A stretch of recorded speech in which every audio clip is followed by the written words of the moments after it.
स्वागत है आप सबका हमारे YouTube channel education point coaching classes में। तो बच्चों, आज की इस वीडियो में हम करने वाले हैं क्लास 10th के सामाजिक विज्ञान की वर्कशीट नंबर 79। 3 फरवरी की वर्कशीट है, तो शुरू करते हैं इस वर्कशीट को। बच्चों, आज की इस वर्कशीट में भारत में राष्ट्रवाद के एक लास्ट टॉपिक को हम करने वाले हैं, सामूहिक अपनेपन का भाव। तो सामूहिक अपनेपन का भाव किसी भी देश के लिए कितना इंपॉर्टेंट हो सकता है, वही हम इसके अंदर पढ़ेंगे।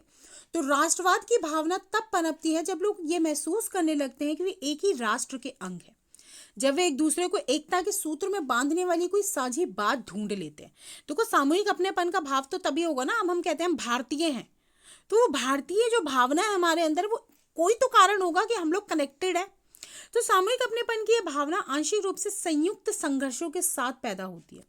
इनके अलावा बहुत सारी सांस्कृतिक प्रक्रियाएं भी थी जिनके जरिए राष्ट्रवाद लोगों की कल्पना और दिलो दिमाग पर छा गया था। इतिहास, साहित्य, लोक कथाएं, गीत, चित्र व प्रतीक सभी ने राष्ट्रवाद को साकार करने में अपनी महत्वपूर्ण भूमिका निभाई। इन्हीं में से अगर हम बात करें तो सबसे पहले भारत माता की छवि, ये सबसे बड़ी भूमिका निभाती है हमारे अंदर राष्ट्रवाद की भावना भरने में। राष्ट्र की पहचान सबसे ज्यादा किसी तस्वीर में ही अंकित की जाती है। इससे लोगों को एक ऐसी छवि करने में मदद मिल जाती है कि हाँ भाई, ये राष्ट्र की पहचान है। रियल में भारत माता कोई नहीं है कि कोई महिला हो जिसको हम भारत माता कह सकते हैं। ये बस एक हमारी इमेजिनेशन पावर को स्ट्रॉन्ग करने के लिए एक चित्रकारी की गई है। 20वीं सदी में राष्ट्रवाद के विकास के साथ भारत की पहचान भी भारत माता की छवि का रूप लेने लगी। यह तस्वीर पहली बार बंकिम चंद्र चट्टोपाध्याय ने बनाई थी।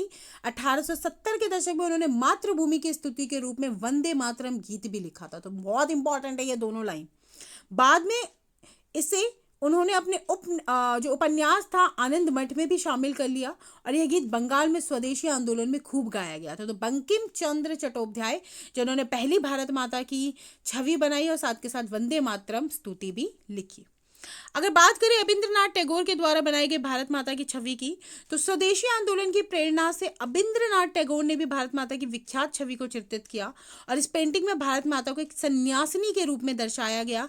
वह शांत, गंभीर, दैवीय और आध्यात्मिक गुणों से युक्त थी। तो ये वो पिक्चर है जो रविंद्रनाथ टैगोर जी ने 1905 में बनाई थी। आगे चलकर जब इस छवि को बड़े पैमाने पर तस्वीरों में उतारा जाने लगा तो विभिन्न कलाकार ये तस्वीर बनाने लगे और भारत माता की छवि में अनेक बार कई परिवर्तन आए।